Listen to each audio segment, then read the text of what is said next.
السلام علیکم ورحمۃ اللہ وبرکاتہ. نحمده ونستعینه ونستغفره ونؤمن به ونتوکل علیہ ونعوذ باللہ من شرور انفسنا ومن سیئات اعمالنا من يهده الله فلا مضل له ومن يضلل فلا هادي له واشهد ان لا اله الا الله وحده لا شريك له واشهد ان سيدنا محمدا عبده ورسوله اما بعد. اعوذ بالله من الشيطان الرجيم بسم الله الرحمن الرحيم. والذين آمنوا وعملوا الصالحات سندخلهم جنات تجري من تحتها الأنهار خالدين فيها أبدا لهم فيها أزواج مطهرة وندخلهم ظلا ظليلا.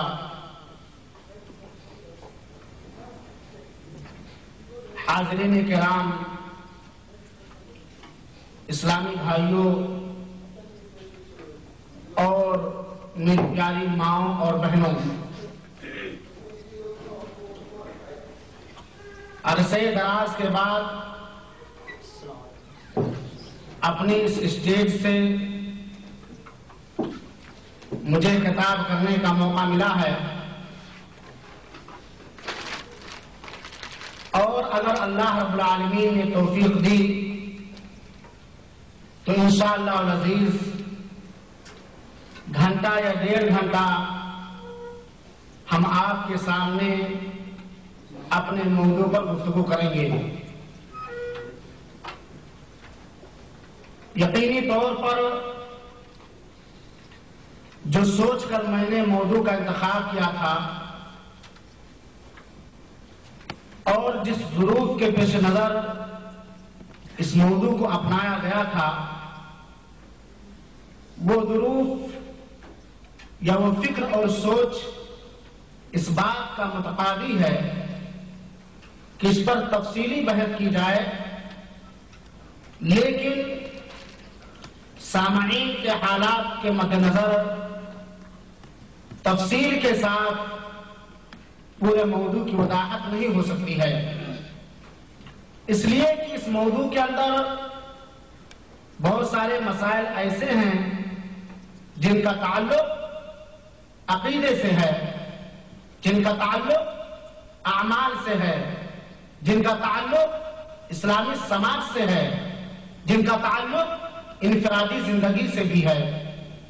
موضوع بڑا لمبا چوڑا ہے اور حقیقت میں آج ضرورت ہے اس بات کی کہ ہر پڑھنے والا اس طرح کے موضوعات پر مطالعہ کرے اور اپنے علم کے مطابق لوگوں تک یہ بات پہنچائے، اس لیے کہ ہر ایک انسان چاہے مرد ہو یا عورت، ہر ایک کی یہ تمنا ہے، ہر ایک کی خواہش ہے کہ اس کو میدان محشر میں رب کائنات کے عرش کا سایہ نصیب ہو، رب ذوالجلال کے تخت کا سایہ میسر ہو. یہ ہماری بھی تمنا ہے، آپ کی بھی تمنا ہے، اور ہر وہ مسلمان جو آخرت کے امور پر ایمان رکھتا ہے یا آخرت کے ہولناکیوں کے بارے میں معمولی بھی علم رکھتا ہے، یا جس کو موت پر یقین ہے، جنت اور جہنم پر جس کا عقیدہ ہے، ہر ایک قلب مومن میں یہ جذبہ مجزن ہوتا ہے کہ عرش الہی کا سایہ ہمیں مل جائے. لیکن یہ بھی ضروری ہے کہ ہم جانیں اور سمجھیں کہ وہ کون سے صفات ہیں، وہ کون سے اعمال ہیں جن کے کرنے سے یہ معزز مقام، یہ قابل احترام مقام اللہ رب العالمین سے ہمیں اور آپ کو ملے گا. اسلامی بھائیوں، گر لاکھ برس جیے تو بھی مرنا ہے، پیمانے عمر ایک دن بھرنا ہے. ہاں بس تو سے آخرت کو مہیا کر لے، غافل تجھے دنیا سے سفر کرنا ہے. مولانا مسلم نے دیوان گلشن میں اس موضوع پر بڑی پیاری نظم لکھی ہے اور وہ دیوان گلشن ایسی کتاب ہے جو یقیناً ہر گھروں میں ہونی چاہیے. منظوم ہے، ایک لمبی چوڑی نظم لکھی ہے آخرت کے موضوع پر لوگوں کو آگاہ کرتے ہوئے. سوتا ہے کیوں غافل پڑا، سر باب غفلت سے اٹھا، پہنچی نہیں کیا یہ ندا، آخر فنا آخر فنا. پھسلا بہت اب بھی سنبھل، پھسلا بہت اب بھی سنبھل، مت چال مد ہوشی کی چل، ایک دن گرے گا سر کے بل، آخر فنا آخر فنا. اپنی کمر توشہ سے بھر، مت کر بھروسہ غیر پر، اپنی کمر توشہ سے بھر، مت کر بھروسہ غیر پر، درپیش ہے لمبا سفر، آخر فنا آخر فنا. یہ آیت کریمہ ہر ایک نے سنا ہوگا یا قرآن کی تلاوت کے درمیان پڑھا ہوگا. کل من علیہا فان ویبقى وجہ ربک ذو الجلال والاکرام. آدم یا دنیا کے وجود سے لے کر کے جب تک یہ دنیا باقی رہے گی، اس کے اندر جتنی بھی چیزیں ہیں ہر ایک کو فنا اور موت کے گھاٹ سے اترنا ہے. اس سے کسی کو رستگاری اور چھٹکارا نہیں ہے. رب ذوالجلال کی وہ ذات ہے جو ہمیشہ سے ہے اور ہمیشہ رہے گی. اسلامی بھائیوں اور ساتھیوں، ہم روزانہ یہ ماحول دیکھتے اور سنتے چلے آ رہے ہیں کہ کسی کے گھر میں ولادت کی خوشیاں منائی جاتی ہیں، کسی کے گھر میں بچے اور بچے کی پیدائش ہوتی ہے تو اسی دن کسی دوسرے کے گھر میں تعزیت نامہ بھی پیش کیا جاتا ہے اور جنازے تجہیز و تکفین کی تیاری بھی کی جاتی ہے. اور یہ نظام کائنات، یہ اللہ رب العالمین کا نظام کوئی نیا نظام نہیں ہے، بلکہ یہ ایسے دراز سے چلا آ رہا ہے اور جب تک یہ دنیا مٹ نہیں جائے گی، جب تک یہ دستور جاری اور ساری رہے گا. آج کسی کے ہاں گھر پر، کسی کے گھر میں لڑکا پیدا ہوتا ہے یا لڑکی پیدا ہوتی ہے تو وہیں پر دوسرے کے گھر میں کہیں جوان کی موت آتی ہے، کہیں بوڑھے کی موت آتی ہے، کہیں بچے کی موت آتی ہے تو کہیں مرد اور یا عورت کی موت آتی ہے. ایک نظام چلا آ رہا ہے. اللہ رب العالمین پیدا بھی کر رہا ہے اور اللہ رب العالمین موت بھی دے کر کے لوگوں کو ایک ایک کر کے اپنی طرف بلا بھی رہا ہے. اس میں حکمت کیا ہے، اس میں فلسفہ کیا ہے، ہر ایک انسان کو اس پر غور کرنا چاہیے. اللہ رب العالمین نے فرمایا وَالَّذِي خَلَقَ الْمَوْتَ وَالْحَيَاةَ لِيَبْلُوَكُمْ أَيُّكُمْ أَحْسَنُ عَمَلًا.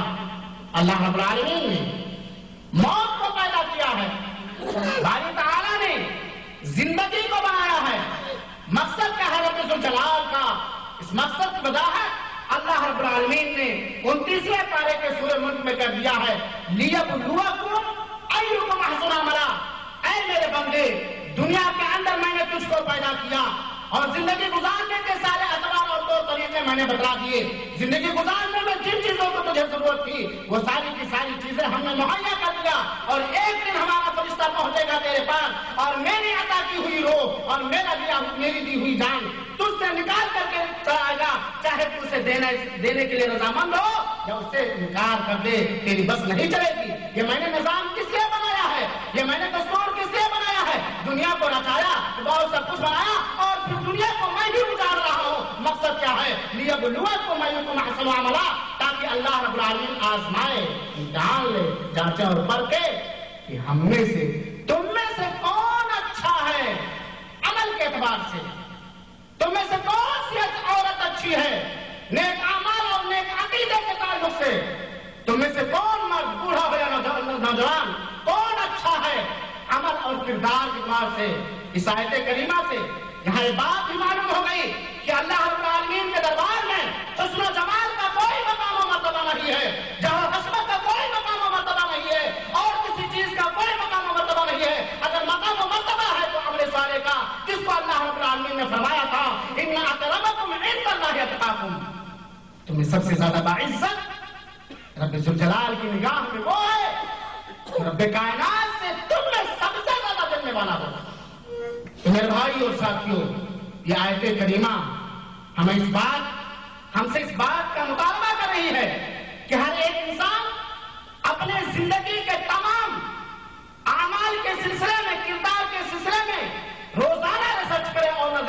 کرے کہ اس نے کون سے ایسے اعمال کیے ہیں جو رب ذوالجلال کے امتحان میں کامیاب کرا دینے والے ہوں۔ میرے بھائی اور ساتھیوں، دنیاوی زندگی اللہ رب العالمین نے بنائی، اور اللہ رب العالمین نے یہ بھی بتایا کہ دنیا کے اندر تمہارا جو حصہ ہے اس کو تم نہ بھولنا، اس کے حاصل کرنے کی کوشش کرنا۔ ساتھ ہی ساتھ رب ذوالجلال نے یہ بھی وضاحت فرما دیا ہے وَمَا الْحَيَاةُ الدُّنْيَا إِلَّا مَتَاعُ الْغُرُورِ، کہ دنیاوی زندگی یہ دھوکے کا سامان ہے، دنیاوی حیات یہ دھوکے کا سامان ہے۔ اور ساتھ ہی ساتھ رسول کائنات نے فرما دیا الدنیا مزرعۃ الآخرہ، دنیا آخرت کی کھیتی ہے، دنیا آخرت کی کھیتی ہے۔ جس طرح دنیاوی زندگی میں ہم تن من دھن کی بازی لگا دیتے ہیں ترقی حاصل کرنے کے لیے، جاہ و حسمت حاصل کرنے کے لیے، مال و جائیداد مہیا کرنے کے لیے، اس سے کہیں زیادہ ہمیں محنت کرنی پڑے گی اپنے اعمال کے سدھارنے میں اور توسع آخرت جمع کرنے میں۔ اللہ رب العالمین نے دنیا کی مذمت فرماتے ہوئے بہت ساری آیات میں فرمایا ہے کہ کھیل کود کی زندگی ہے، دیکھنا دنیا کے دھوکے میں نہ آنا، ہے بڑی رنگین، ہے بڑی حسین و جمیل، خواہشات اور شہوات سے بالکل بھری ہوئی ہے، لیکن اس کے دھوکے میں قطعاً اپنے دامن کو پھنسنے نہ دینا۔ اللہ کے رسول اکرم صلی اللہ علیہ وسلم دنیا کی مذمت فرماتے ہوئے کہتے ہیں واللہ ما الدنیا فی الآخرہ الا مثل ما یجعل احدکم اصبعه هذه واشار الى السبابہ فی الیم فلینظر بما یرجع۔ رسول کائنات صلی اللہ علیہ وسلم صحیح مسلم کی روایت ہے، دنیا کی حقیقت اور ماہیت بتلاتے ہوئے فرماتے ہیں اللہ کی قسم آخرت کے بنسبت دنیا کی مثال ایسے ہی ہے کہ کوئی انسان سمندر کے تٹ پر کھڑے ہو کر کے اپنے انگوٹھے کو سمندر کے پانی میں ڈالے اور انگوٹھا نکال کر کے دیکھے کہ کتنا پانی اس کے انگوٹھے میں لگا ہوا ہے اور کتنا پانی سمندر میں ٹھاکے مار رہا ہے۔ مطلب حدیث کا یہ ہے کہ دنیاوی لذت، دنیاوی مال و متاع، دنیاوی مال و منال اور دنیاوی جاہ و حسمت کا مقام اخروی لذت، اخروی مال و متاع، اخروی آرائش اور آرام اور سکون کے بنسبت ایسے ہی ہے جیسے کہ سمندر کا پانی ایک جگہ رکھ دیا جائے اور تمہارے ہاتھ میں لگا ہوا پانی ایک جگہ رکھ دیا جائے۔ کیا نسبت ہے؟ کوئی نسبت؟ اللہ کے رسول اکرم صلی اللہ علیہ وسلم نے مختلف آیات میں اس کا مختلف احادیث میں اس چیز کو وضاحت فرما دیا ہے۔ جب ہم نے جان لیا کہ اللہ رب العالمین نے موت اور زندگی کو پیدا کیا ہے آزمانے کے لیے، اور یہ دنیا آخرت کی کھیتی کے طور پر بنائی گئی ہے، اور تو ہمیں یہ بھی معلوم ہونا چاہیے اور معلوم بھی ہے کہ اللہ رب العالمین اس دنیا کو ایک دن مکمل فنا کے گھاٹ اتار دے گا۔ حضرت اسرافیل علیہ السلام سور لیے ہوئے بیٹھے ہیں، اذن الہی کا انتظار کر رہے ہیں کہ جب رب ذوالجلال ان کو حکم دے اور وہ سور میں پھونک دے اور پوری دنیا تحس نحس ہو جائے، برباد ہو جائے۔ اس موقع پر سرکار دو عالم محمد عربی صلی اللہ علیہ وسلم کی وہ پیاری سی حدیث مجھے یاد آئی۔ اللہ کے رسول فرماتے ہیں اللہ کے رسول کا مقام و مرتبہ ہر ایک سیرت رسول کا مطالعہ کرنے والا جانتا ہے۔ آپ کا کیا مقام ہے رب کی نگاہ میں، آپ کا کیا مقام ہے امتیوں کی نگاہ میں، پھر بھی رسول کائنات فرماتے ہیں کیف انعم لقد التقم صاحب السور السور، کہ بھئی دنیا کے اندر عیش و عشرت کی زندگی، آرام و سکون کی زندگی کیسے گزاروں، کیسے بتاؤں، جبکہ سور پھونکنے والا فرشتہ اسرافیل سور کو منہ میں لگائے ہوئے بیٹھا ہوا ہے اور انتظار کر رہا ہے کہ کب رب کا آڈر آ جائے اور سور میں پھونک مار دے پوری دنیا تحس نحس ہو جائے۔ ظاہر سی بات ہے جب پوری دنیا تحس نحس ہو جائے گی تو اعمال کا سلسلہ بھی منقطع ہو جائے گا۔ جب ایک بندہ جانتا ہے کہ اعمال کا سلسلہ منقطع ہو جائے گا اور یہ دنیا کمانے کے لیے بنائی گئی ہے، نیک اعمال کرنے کے لیے بنائی گئی ہے، تو ایک انسان اپنے دنیاوی زندگی کو زیادہ سنوارنے میں کیسے لگے گا؟ اللہ رب العالمین ہم تمام لوگوں کو اپنے اعمال پر نظر ثانی کرنے کی توفیق عطا فرمائے، اور دنیا جو ہمارے دلوں میں رچ بس گئی ہے، جس کی وجہ سے وہم آ گیا ہے کراہیت الموت و حب الدنیا، کہ ہم موت کو ناپسند کرنے لگے ہیں اور دنیا سے ہمارا تعلق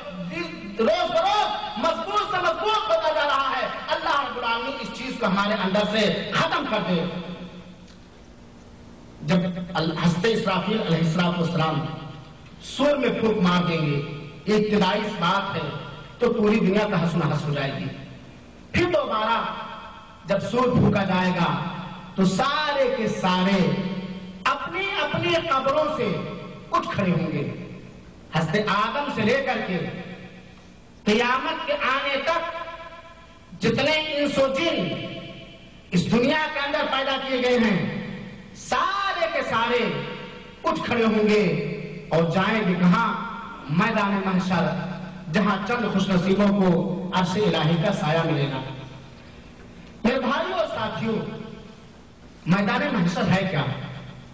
اس میں کوئی شک نہیں کہ آپ میدان محشر سے متعلق آیات اور حدیث کو جانتے اور سنتے چلے آ رہے ہیں، لیکن وذکر فإن الذکر تنفع المؤمنین کے تحت چند آیات میدان محشر کے ہولناکی کے تعلق سے بیان کر دینا مناسب اور بہتر سمجھتا ہوں۔ اللہ رب العالمین نے فرمایا، یا ایھا الناس اتقوا ربکم ان زلزلۃ الساعۃ شیء عظیم یوم ترونها تذهل كل مرضعۃ عما ارضعت وتضع كل ذات حمل حملها وترى الناس سکارى وما هم بسکارى ولكن عذاب اللہ شدید۔ رب ذوالجلال فرماتا ہے، اے لوگو اپنے رب سے ڈرو۔ آیت کریمہ میں اللہ تعالیٰ نے صرف مسلمانوں کو خاص نہیں کیا ہے، صرف مومنوں کو خاص نہیں کیا ہے، بلکہ پورے لوگوں کو مخاطب کر کے اللہ رب العالمین نے کہا ہے کہ اپنے رب سے ڈرو۔ چنانچہ اگر ہندو ہے، غیر مسلم ہے، تو اپنے رب سے ڈرتے ہوئے دین اسلام کو قبول کرے اور دین اسلام کے تعلیمات کو اپنی زندگی پر فٹ کرے۔ اور اگر اللہ کی توفیق سے کوئی مسلمان ہے، مومن ہے، تو اس کو بھی اپنے رب کی مرضی تلاش کرنے میں انتھک محنت کرنی چاہیے۔ چنانچہ ارشاد ہے، یا ایھا الذین آمنوا یا ایھا الناس اتقوا ربکم، اے لوگو اپنے رب سے ڈرو۔ ان زلزلۃ الساعۃ شیء عظیم، کان کھول کر کے سن لو، قیامت کا زلزلہ، قیامت کا بھوکم اور بھوچال بہت ہی سخت ہے۔ شیء عظیم بڑی بھاری چیز ہے، بہت ہی سخت ہے، اس کا تصور ہم اور آپ نہیں کر سکتے ہیں۔ لاکھ اس دنیاوی زمین پر چھکے آئے ہوں یا اور آئے، لیکن قیامت کے وقت جو چھکا آئے گا، قیامت کے وقت جو زلزلہ آئے گا، وہ بہت ہی بھیانک اور بہت ہی خطرناک چیز ہوگی۔ اس کا تصور وہی لوگ کریں گے جو اس وقت زندہ ہوں گے۔ اللہ رب العالمین سے دعا ہے کہ مولا ہم لوگوں کی زندگی میں قیامت نہ لائے، اس لیے کہ جب قیامت برپا ہوگی اس وقت اس روئے زمین پر سب سے بدترین لوگ ہوں گے۔ اللہ کے رسول کی بھی دعا تھی اور ہم بھی یہ دعا کرتے ہیں کہ اللہ تعالیٰ ہم لوگوں کے زمانے میں قیامت نہ لائے۔ تو اللہ تعالیٰ فرماتا ہے، ان زلزلۃ الساعۃ شیء عظیم، قیامت کا زلزلہ بہت بڑی چیز ہے۔ تھوڑا سنو، یوم ترونھا تذہل کل مرضعۃ عما ارضعت، جس دن دیکھو گے، محسوس کرو گے کہ ہر دودھ پلانے والی ماں اپنے شیرخوار بچے سے غافل ہو جائے گی، بے پرواہ ہو جائے گی۔ آج ایک ماں پر کتنی بڑی مصیبت آئے، کتنے ناگہانی آفات میں وہ دوچار ہو، کتنے ہی کٹھن کام میں کیوں نہ مشغول ہو، لیکن جب بیٹا روتا ہے دودھ کے لیے، ماں کا ممتا اور ماں کی محبت ابھر آتی ہے۔ ہر کاروبار کو چھوڑ کر اپنے لاڈلے کو اپنے چھاتی اور سینے سے لگا کر کے وہ اللہ کا دیا ہوا دودھ، میٹھا میٹھا دودھ وہ پلانے لگتی ہے۔ دنیا کے اندر ایک ماں سب کچھ چھوڑ سکتی ہے، شوہر چھوڑ سکتی ہے، خاندان چھوڑ سکتی ہے، دنیا کی ساری چیزیں چھوڑ سکتی ہے، لیکن وہ بچہ جو اس کے گود میں ہے چھوڑنا گوارا نہیں کر سکتی ہے، اس کا پلانا گوارا نہیں کر سکتی ہے۔ ہم بھی اولاد والے ہیں، ذرا دیکھیں بچے کے منہ سے رونے کی آواز آتی ہے، اگر ماں چولہے پر کھڑی ہو اب لگنے کا خطرہ محسوس نہیں کرے گی، سب کچھ چھوڑ کر کے اپنے بچے کے پیچھے لگ جائے گی اور اپنے بچے کو سب سے پہلے اپنے گلے سے لگا لے گی۔ یہ ماں کی ممتا ہے، یہ ماں کی محبت ہے، لیکن قیامت کی ہولناکی اتنی زبردست ہولناکی ہوگی کہ ایک ماں اپنے شیرخوار دودھ پلانے والے بچی کو بھی بھول جائے گی، اس کو بھی فراموش کر دے گی۔ اور اللہ تعالیٰ فرماتے ہیں وَتَضَعُ كُلُّ ذَاتِ حَمْلٍ حَمْلَهَا، اور ہر حمل والی عورتوں کا حمل ساقط ہو جائے گا. ہر حمل والی عورتوں کا حمل قیامت کی ہولناکی، قیامت کی شدت اور پریشانی کی وجہ سے ساقط ہو جائے گا اور گر جائے گا. وَتَرَى النَّاسَ سُكَارَىٰ، اور سارے کے سارے حواس باختہ ہوں گے، سارے حواس باختہ ہوں گے. کسی موقع پر میں نے محدث کے اندر ایک مضمون پڑھا تھا کہ بھاگلپور کے اندر، غالباً بھاگلپور میں جب گیس کا کام ہوا تھا اور گیس وہاں پھٹی تھی، تو جو منظر وہاں پیش آیا تھا، محرر نے لکھا تھا کہ لگتا تھا میدان محشر کا منظر ہے. ہم دیکھ رہے تھے میری بیوی جل رہی ہے، میرا بیٹا جل رہا ہے، میرا خاندان گزر رہا ہے، میری زمانے کی بنائی ہوئی پراپرٹی ہلاک و برباد ہو رہی ہے، لیکن ہم اپنی جان بچا کے بھاگ رہے تھے، کوئی کسی کا پرسان حال نہیں تھا. تو اللہ تعالیٰ فرماتے ہیں یوم وَتَرَى النَّاسَ سُكَارَىٰ، اس دن سارے کے سارے لوگوں کو بدمست اور پریشان دیکھو گے، کوئی کسی کا پرسان حال اور حال چال پوچھنے والا نہ ہوگا. اس کو سمجھنے کے لیے آپ ذرا تصور کیجئے کہ ہم جس حال میں بیٹھے ہوئے ہیں، اللہ نہ کرے اگر ابھی کوئی ناگہانی آفت ہے، اللہ نہ کرے اللہ تعالیٰ ہم تمام لوگوں کو ہر مصیبت سے معمول محفوظ رکھے، ہم اپنی جان بچانے کی فکر دیں گے، کسی کو پوچھنے کے لیے تیار نہیں ہوں گے، اور قیامت کے ہولناکی کا کیا اندازہ ہو جائے گا. لوگ بدمست ہوں گے. وَمَا هُمْ بِسُكَارَىٰ، لیکن وہ شراب پینے کی وجہ سے بدمست نہیں ہوں گے، کوئی نشہ آور چیز کے استعمال کرنے کی وجہ سے ان کے عقل و خرد نہیں مار جائے گی. وَلَٰكِنَّ عَذَابَ اللَّهِ شَدِيدٌ، بدمستی اور بے خودی کا عالم اس وجہ سے ہوگا کہ اللہ رب العالمین کا عذاب بہت ہی سخت ہوگا، بہت ہی سخت ہوگا. وہ رب جو بڑا مہربان ہے، وہ رب جو بڑا رحمان و رحیم ہے، جس کی مہربانی دنیاوی زندگی میں عام ہے، کافر کے لیے بھی، مسلم کے لیے بھی، مومن کے لیے بھی، مشرک کے لیے بھی، توحید پرست کے لیے بھی، قبر پرست کے لیے بھی، ہر ایک کے لیے عام ہے. لیکن قیامت میں اللہ رب العالمین کی مہربانی اپنے مومن اور متقین بندوں کے ساتھ خاص ہوگی، اور سارے کے سارے پریشان اور حواس باختہ ہوں گے اور بدمست نظر آئیں گے، اور کسی نشے آور چیز کے یوز اور استعمال کرنے کی وجہ سے بدمست نہیں ہوں گے. وَلَٰكِنَّ عَذَابَ اللَّهِ شَدِيدٌ. اے میرے بھائیوں، اے میری ماں بہنوں، اس دن کو سننے سے صرف یہی نہیں کہ لذت لینے کے لیے ہم سن لیں، کہنے والا بھی غور کرے، سننے والا بھی غور کرے کہ یہ دن آ کے رہے گا، اس سے چھٹکارا نہیں ہے، اس سے نجات نہیں ہے. تو جب اتنا کٹھن دن ہے، اتنا سخت دن ہے، میرے بھائیوں، اس دن جو خوش نصیب ہیں، جن کو کوئی خوف و ہراس نہ ہوگا، جن کو کوئی غم نہ ہوگا، جن کو کوئی فکر نہ ہوگی، وہ کون سے اعمال کرتے تھے یا کرتے ہیں، وہی اعمال ہم بھی اختیار کریں. اللہ کے رسول اکرم صلی اللہ علیہ وسلم کی ایک حدیث آئی،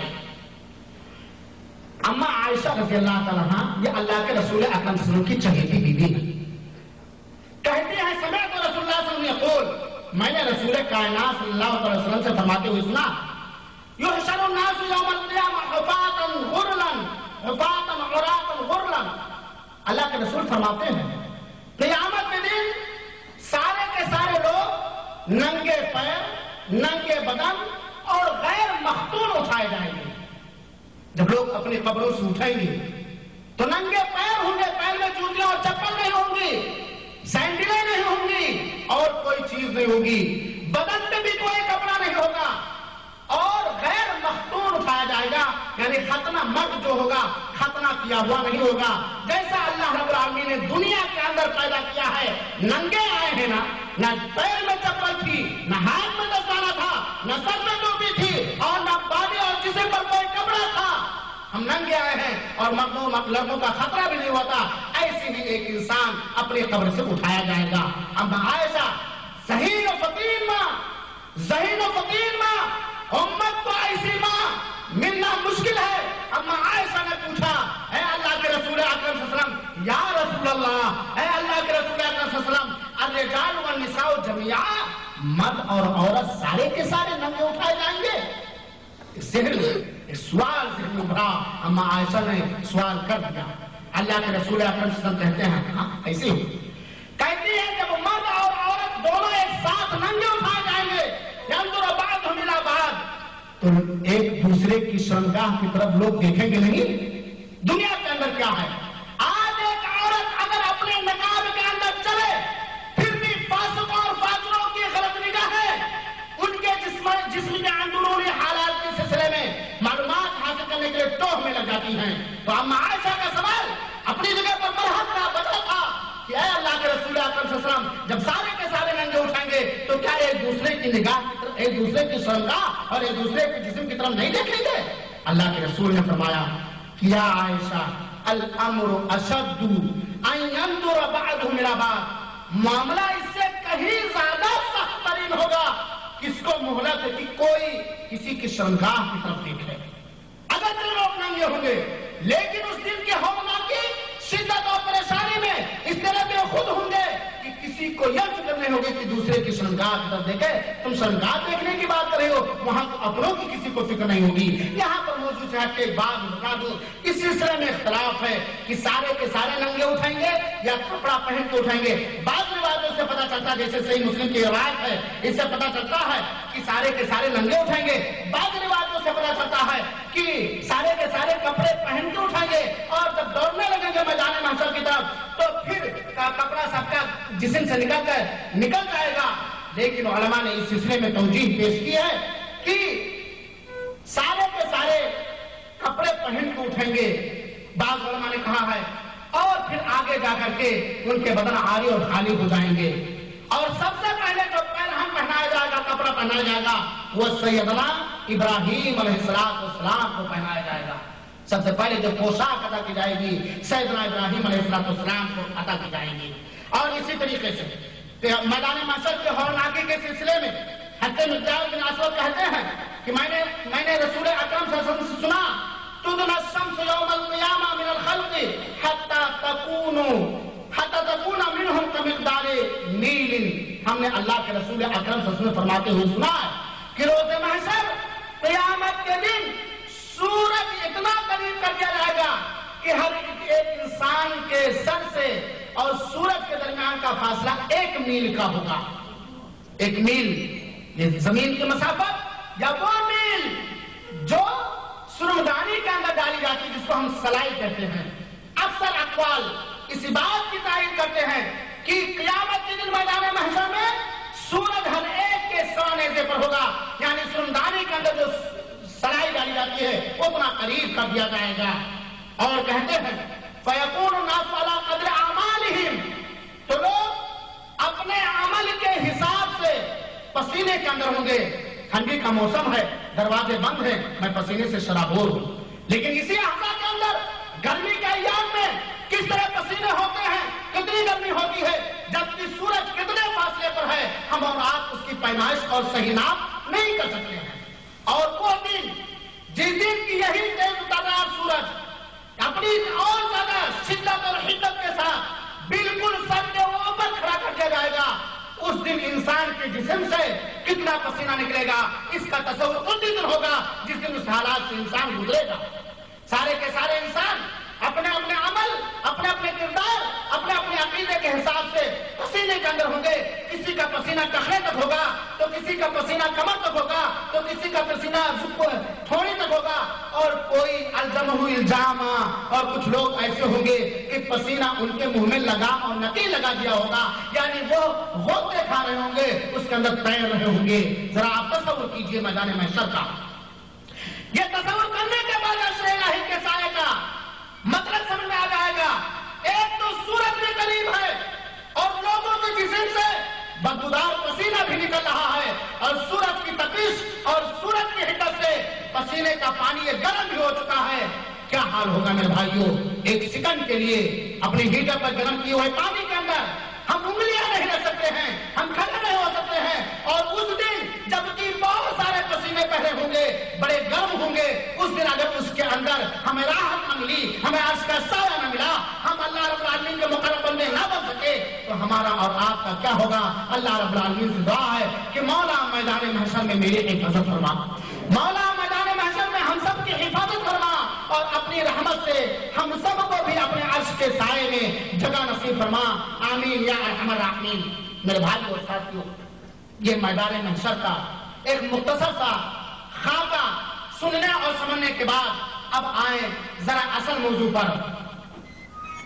جس دن کوئی سایہ نہیں ہوگا، میدان محشر میں کوئی سایہ نہیں ہوگا، لیکن کچھ اعمال ایسے ہیں، کچھ صفات ایسے ہیں کہ جن صفات کے کرنے والوں کو یا جن اعمال کے کرنے والوں کو اللہ رب العالمین سایہ نصیب کرے گا. اور وہ بھی کون سا سایہ؟ جنت کے اندر بھی سایہ ہوگا. جنت کے اندر ایک درخت ہوگا جس کی ڈالیوں کا سایہ کا اندازہ ہم اور آپ نہیں کر سکتے ہیں، لیکن میدان محشر میں صرف ایک سایہ ہوگا. کون سا سایہ؟ رب ذوالجلال کے تخت کا سایہ، رب کائنات کے عرش کا سایہ، اور وہاں کسی کا کوئی سایہ نہیں ہوگا. اس سائے کے اندر جب پوری کائنات پریشان ہوگی، ہولناکیوں میں بدمست ہوگی، الا من رحم اللہ، سوائے اس انسان کے جس کے ساتھ اللہ رب العالمین کی مہربانی ہے، جس کے اوپر اللہ رب العالمین کا کرم ہو گیا ہے، جسے اللہ رب العالمین نے دنیا کے اندر نیک اعمال کرنے کی توفیق دی ہے. ان کے علاوہ سارے کے سارے حواس باختہ اور گرمی سے پریشان ہوں گے. اس دن 7 قسم کے ایسے لوگ ہوں گے یا 7 اعمال کرنے والے ایسے لوگ ہوں گے جن کو رب ذوالجلال کے عرش کا سایہ نصیب ہوگا. اللہ کے رسول اکرم صلی اللہ علیہ وسلم فرماتے ہیں، صحیح بخاری اور مسلم کی روایت ہے، ابو ہریرہ راوی حدیث ہے، کہتے ہیں 7 یظلھم اللہ فی ظلہ یوم لا ظل الا ظلہ. 7 قسم کے ایسے لوگ ہوں گے جن کو اللہ رب العالمین قیامت کے دن اپنے سائے عرش کے سائے میں جگہ عطا فرمائے گا، جس دن عرش کے سائے کے علاوہ کوئی سایہ نہیں ہوگا.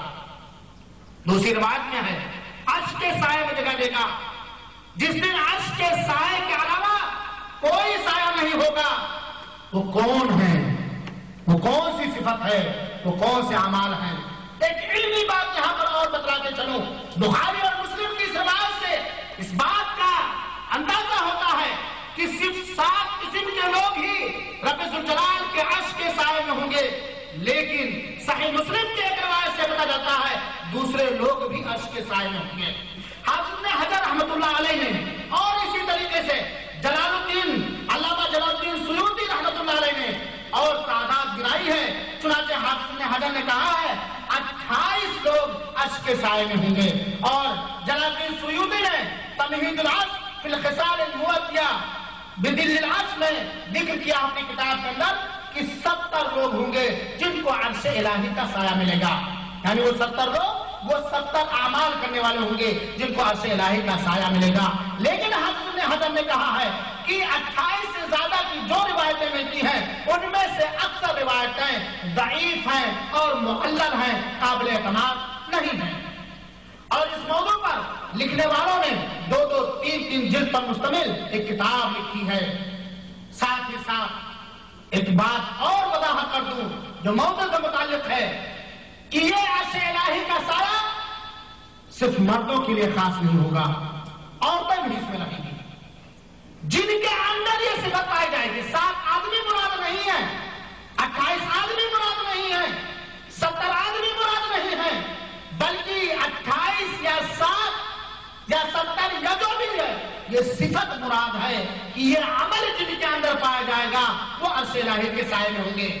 لیکن ساتھ ہی ساتھ ان اعمال کو ذکر کرنے سے پہلے یہ بھی بتلاتا چلو جو آپ جانتے اور سنتے چلے آئے ہیں کہ سب سے پہلے ایمان کی ضرورت ہے، حقیقی سچے توحید کی ضرورت ہے. کسی کے اندر یہ سارے اعمال جو حدیث کے اندر مذکور ہیں سارے کے سارے پائے جائیں، لیکن اگر وہ ایمان کی دولت سے خالی ہے، توحید کی دولت سے خالی ہے، اس کا اعمال گندلا ہو چکا ہے شرک اور خرافات اور بدعتوں سے، یہ ساری کی ساری پہچان، یہ سارے کے سارے اعمال اس کے اعمال نامے میں درج ہو، پھر بھی اس کو عرش الہی کا سایہ نہیں ملے گا. سب سے پہلے شرط ہے ایمان اور توحید، اور اس کے بعد اعمال کا سلسلہ جاری ہوتا ہے. تو عورتیں بھی اس کے اندر شامل رہیں گی. جن عورتوں کے اندر یہ چیزیں پائی جائیں گی وہ عورت بھی عرش الہی کے سائے میں رہے گی.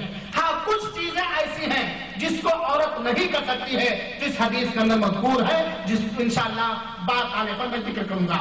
اللہ کے رسول فرماتے ہیں وہ 7 آدمی کون سے ہیں؟ الامام العادل.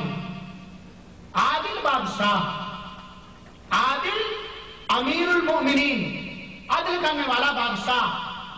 عدل کا لغوی معنی تو ہوتا ہے انصاف کرنا، لیکن حقیقت میں عادل کا جامع اور معنی یہ ہے کہ وہ انسان جو اللہ رب العالمین کے تمام امور کو بغیر کمی اور بیشی کے انہی چیزوں پر استعمال کرے جن چیزوں کے لیے وہ چیزیں بنائی گئی ہیں۔ مثال کے طور پر عادل وہ ہے جو میت کو اسی کام میں استعمال کرے جس کام کے لیے میت کو بنایا گیا، اس کو عادل کہا جاتا ہے۔ اور حدیث کے اندر جو عادل کا ذکر ہے، انصاف پر بادشاہ، بہت سارے علماء نے کہا ہے کہ خاص ہے ولاۃ امور کے ساتھ، یعنی جو مسلمانوں کے خلیفہ ہوتے ہیں یا مسلمانوں کے امیر اور پیشوا ہوتے ہیں۔ لیکن یہ بات اٹل نہیں ہے۔ عادل سے مراد ہر وہ انسان مخاطب ہے جو کسی بھی معاملے کا ذمہ دار ہو، اگر معمولی بھی ذمہ داری کے وہ ذمہ دار بنایا گیا ہے اللہ رب العالمین کی طرف سے تو وہ اس کے اندر داخل ہے۔ جیسے مثال کے طور پر ایک کمپنی کا فورمین ہے، ایک فیکٹری کا باس ہے، اس کے ساتھ چند کام کرنے والے ہیں، وہ بھی اس سے مراد ہے۔ ایک عورت ہے جس کو گھر کی ذمہ داری دی گئی ہے، بچوں کی تعلیم و تربیت کی ذمہ داری دی گئی ہے، وہ بھی اس سے مخاطب اور اس سے مراد ہے۔ ایک باپ ہے جس کو اس کے بیوی اور بال بچوں کی ذمہ داری دی گئی ہے، وہ بھی اس سے مراد ہے۔ صرف بادشاہوں کے لیے، امیر امرائے ولاۃ الامور کے لیے یہ حدیث خاص نہیں ہے۔ ہر وہ انسان جو عدل کے دامن کو تھامے رہے گا اپنی زندگی کے تمام گوشوں میں، اپنی زندگی کے تمام امور میں، اپنی زندگی کے تمام معاملات میں، وہ اس سے مخاطب ہے۔ اور اگر وہ عدل کا دامن تھامے رہے گا تو انشاءاللہ العزیز وہ عرش الہی کا سایہ اسے نصیب ہوگا۔ شرط یہ ہے کہ یہ عدل کا دامن کسی دباؤ کی وجہ سے نہ تھاما ہو۔ جو بھی حدیث کا اندر ذکر ہے کسی دباؤ کی وجہ سے نہیں، بلکہ اپنے خواہشات کو، اپنے شہوات کو کنٹرول کر کے ایک کمپنی کا فورمین اور مال کے ساتھ عدل و انصاف ہو سکتا ہے، اس جیسے کہ ایسا نہ ہو بلدیہ چوک پر آ کر کے 2 انچ چھوٹا ہو رہا ہو۔ ایک آدمی اپنے بیٹا یہاں پر اپنے بیٹے کے ساتھ عدل و انصاف کر سکتا ہے، اس جیسے کہ ایسا نہ ہو حکومت کی طرف سے ہمارا مواخذہ ہو جائے۔ اگر اس جیسے دنیاوی دباؤ سے یا دنیاوی کسی لالچ سے عادل رہا، عدل انصاف کیا تو اس کے اندر داخل نہیں ہے۔ عدل یا عادل بنا اپنے خواہشات کو کنٹرول کر کے اور رضا الہی کے خاطر، تو عادل بادشاہ یا عادل آدمی عرش الہی کے سائے میں ہوگا۔ حضرت عبداللہ بن عمر فرماتے ہیں عدل کیا ہے؟ عدل یہ معاشرے سماج کا جوہر ہے۔ جس معاشرے کے اندر عدل نہیں پایا جاتا ہے، جس معاشرے کے اندر، جس سماج کے اندر عدل اور انصاف نہیں پایا جاتا ہے، اس معاشرے کے اندر قتل و خونریزی اور نہب و سلب اور بہت سارے خرافات اور برائیاں عام ہوتی ہیں۔ عدل ہی اس بات کا، عدل ہی ایک انسان کو ابھارتی ہے یا مجبور کرتی ہے اپنے رب کی عبادت کرنے پر اور اپنے اوپر بندوں کے حقوق کی ادائیگی پر۔ اللہ کے رسول اکرم صلی اللہ علیہ وسلم فرماتے ہیں، اللہ کے رسول اکرم صلی اللہ علیہ وسلم فرماتے ہیں، حضرت عمر رضی اللہ عنہ راوی حدیث ہے، ان المقسطین عند اللہ علی منابر من نور عن یمین الرحمن الذین یعدلون فی حکمہم واہلیہم ما ولوا۔ اور یہ مسلم کی روایت بتلا رہی ہے کہ عدل انصاف کرنے والے کا مقام رب الجلال کی نگاہ میں کیا ہے۔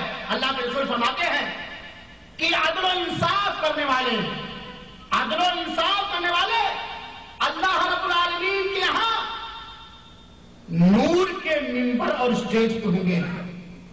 جو نور رحمان کے داہنے سائڈ میں رکھا رہے گا، ایک منبر اللہ رب العالمین کے داہنے سائڈ میں رکھا جائے گا جس سے منبر آ رہا ہے، اس اسٹیج پر عدل انصاف کرنے والے کھڑے ہوں گے۔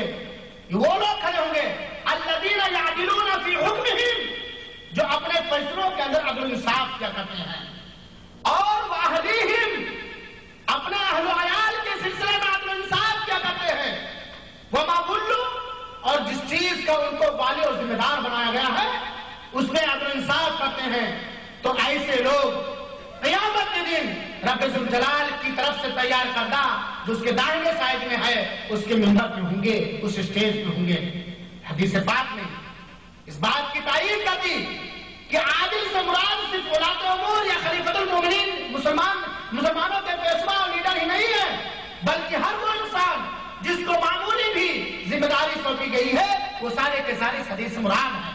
یہاں حدیث کے اندر مسلم کی زبان کے اندر یہ بھی مذکور ہے جو اپنے اہل و عیال کے سلسلے میں عدل و انصاف کرتے ہیں اس مقام اور اس نعمت سے نوازے جائیں گے۔ میرے بھائی اور ساتھیوں، عدل و انصاف کا معاملہ اہل و عیال کے سلسلے میں بڑا ناگزیر ہے۔ اگر ہم نے اپنے بچوں کے سلسلے میں، اپنے بیویوں کے سلسلے میں، اپنے رشتہ داروں کے سلسلے میں، اپنے قرابت داروں کے سلسلے میں یا جن کے امور کے ہم ذمہ دار ہیں، اگر ہم نے عدل و انصاف سے کام نہیں لیا، ذرہ برابر بھی کسی دباؤ سے یا کسی وجہ سے عدل و انصاف کا دامن ہم سے چھوٹ گیا تو یہ مقام و مرتبہ جو ملنا چاہیے تھا وہ نہیں ملے گا، اور گناہ جو ملے گی وہ الگ سے۔ اللہ کے رسول اکرم صلی اللہ علیہ وسلم نے فرمایا ان اللہ یامر بالعدل والاحسان، اللہ رب العالمین عدل و انصاف کرنے کا حکم دیتا ہے اور لوگوں کے ساتھ احسان اور حسن سلوک کرنے کا حکم دیتا ہے، اور اللہ رب العالمین نے فرمایا اعدلوا واقرب للتقوی، تمام معاملات میں تم عدل و انصاف سے کام لو، عدل و انصاف تمہیں تقوی کے قریب کر دے گا، تمہیں متقی بنا دے گا، تمہیں خدا ترس بنا دے گا، اللہ سے دینے والا بنا دے گا۔ لہذا اگر کسی کو عرش الہی کا سایہ چاہیے تو اپنے تمام معاملات میں عدل و انصاف سے کام لیں۔ میرے بھائیوں اور ساتھیوں، موضوع بڑا وسیع ہے، ہم اپنے آنکھ پر ذمہ دار بنائے گئے ہیں، اپنے جسم کے ایک ایک عضو پر ہم والی اور حاکم ہیں۔ ماں اور عورتیں بھی کان کھول کر کے سن لیں، بوڑھے اور نوجوان بھی کان کھول کر کے سن لیں، جسم کے اندر جتنے اعضاء و جوارح اللہ رب العالمین نے ہمیں اور آپ کو عطا کیا ہے اس کے اوپر ہمیں واجب بنایا ہے، اس کے اندر ہمیں تصرف کرنے کا اختیار دیا ہے۔ جب چاہیں ہاتھ اٹھائیں اور جب چاہیں ہاتھ کھینچ لیں، جدھر چاہیں دیکھیں اور جدھر چاہیں نہ دیکھیں، جس سے چاہیں تعلق رکھیں یا جس سے چاہیں تعلق نہ رکھیں، زبان سے جو چاہیں کھائیں جو چاہیں نہ کھائیں، زبان سے جو چاہیں بکیں جو چاہیں نہ بکیں، اس پر اللہ رب العالمین نے ہمیں واجب بنایا ہے۔ اگر ہم نے اپنے جسمانی اعضاء و جوارح کے سلسلے میں عدل و انصاف نہیں کیا تو میرے بھائیوں بہت ہی برا دن دیکھنا پڑے گا، اور میرا اشارہ اور میرا کنایا آپ حضرات سمجھ رہے ہیں۔ تو عدل و انصاف کا یہ مقام و مرتبہ، حدیث کے اندر ایک بات آئی کہ اہل و عیال کے سلسلے میں بھی عدل و انصاف۔ آج معاشرے و سماج کے اندر اکثر کیا رائج ہوتا ہے؟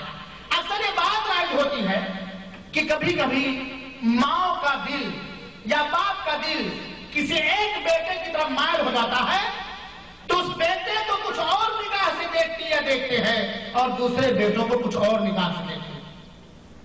حالانکہ بیٹے صدقے ہیں، اللہ کے رسول اکرم صلی اللہ علیہ وسلم کی شریعت جس پر ہم ایمان لائے ہیں وہ ہمیں اس بات کا حکم دے رہی ہے کہ اگر ہمارے پاس 10 نہیں 50 بچے ہوں، سب کے ساتھ دین اور لین میں خدمت میں عدل و انصاف کے ساتھ کام کریں۔